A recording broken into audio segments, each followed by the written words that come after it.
Hey guys, you know who, and today I thought I would talk about ports, and I think I might do like a series.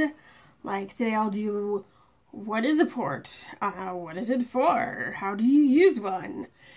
And then I will do a video of me accessing my port, and by accessing I mean stabbing myself in the chest with a needle.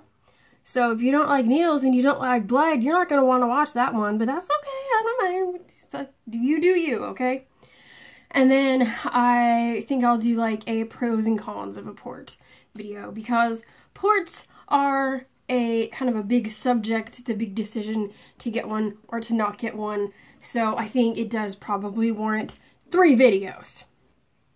So first of all, what is a port? A port, sometimes called portacath, is just a little device that is implanted under the skin for IV access. There's a small little catheter that runs from the device into an artery into my neck and then down near my heart.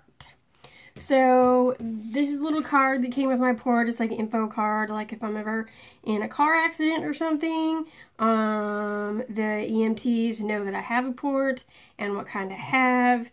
And the one I have looks like this little triangle-y thing. If it will focus, probably not. Anyway, it looks like that, and it's probably about as big as a quarter.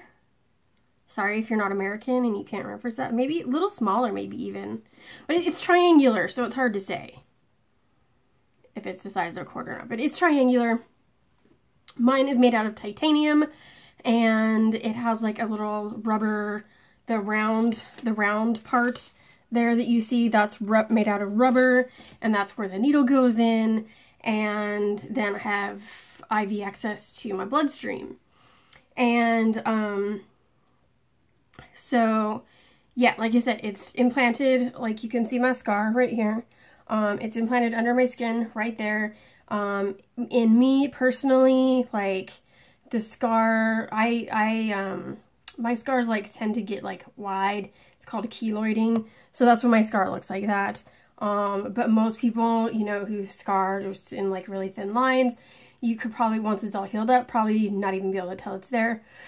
But in me, the actual port itself doesn't really show, but many CFers do have problems maintaining their weight, so they can be quite on the thin side, and their ports will like stick out some, and that's perfectly normal.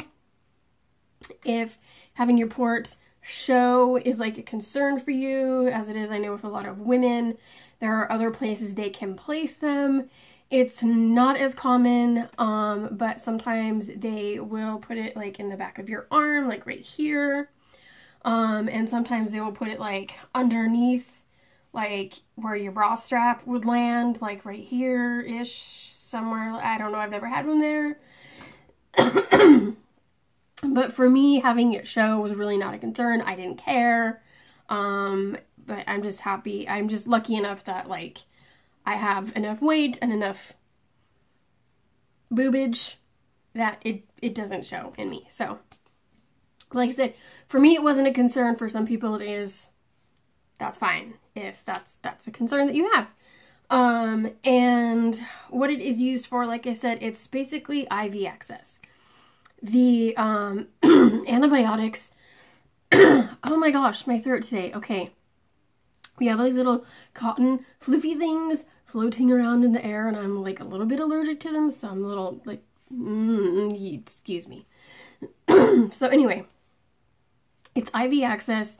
A lot of the antibiotics that CFers have to be on, like if you get them through just like a regular IV, like they put in like your elbow or something, it will actually like destroy your veins. Like they're so strong and they're so harsh that literally like your veins can't really handle it. And so then the step in between a regular old what they call peripheral IV and a port is called a PICC line. that means peripherally inserted catheter something. I used to know this. But basically they put like a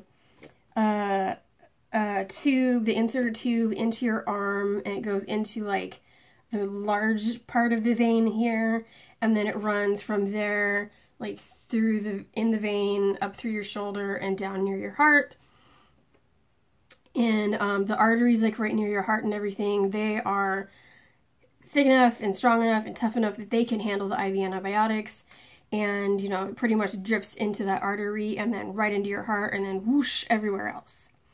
And then the next step is the port. And I'll go into more into PICC lines when I do like my pros and cons video.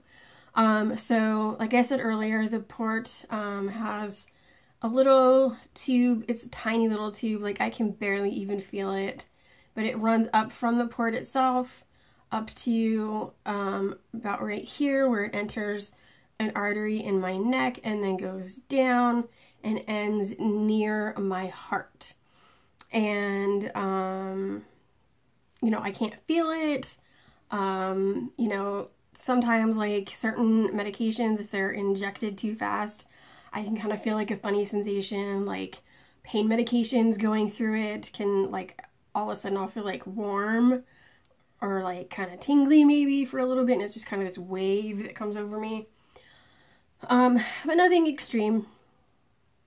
And the reason that I decided to get a port was just because my veins in my arms, even with the PICC lines, they just couldn't handle the PICC lines very well. My veins were small, so they had a hard time getting PICC lines in to begin with. And then once a vein was used once, like it would harden and like it's called sclerosing, like blood still flows through it, but it's like a kind of like a hardened artery near your heart where it's just like it's not flexible anymore. And so like I could only ever have like one PICC in per vein, and I just ran out of veins. And so I only ever had 4 PICC lines, which is like hardly anything in CF land.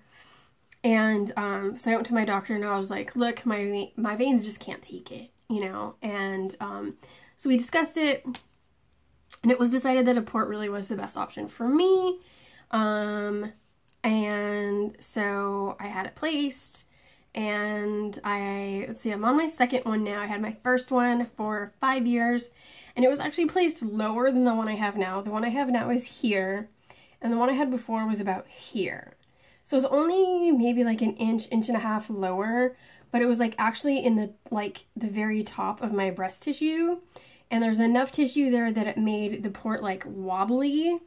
So it was really hard to get the needle in there because like the port would like slide out from underneath it, and it was just like it was kind of a hassle the whole time I had it. And then after I had it for about 5 years, I had gained some weight, and which made it even harder to access because there was still more tissue there. And I went to my doctors and I was like, I can't deal with this anymore. Like, it's so bad. You know, we need to replace it. So, got it replaced, and,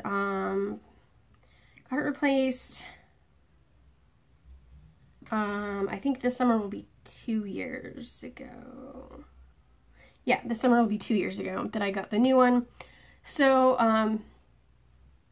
other than that, it's been, you know, going great. Haven't had any problems with it. And I really totally love my port. I think it's one of the best decisions that I ever made for myself. But again, it's, you know, it's a very personal decision. It's not something to take lightly. You know, if you're thinking about getting a port, definitely you want to discuss that with your care team, get their opinion, and get the full scoop on what it all involves, what the risks are, and all that good stuff. But yeah, that's pretty much the skinny on what a port is, what it's used for, and I will see you guys in my next video, and that will be me accessing my port. And so yeah, I will see you guys then. Have an awesome day, and see you later. Bye.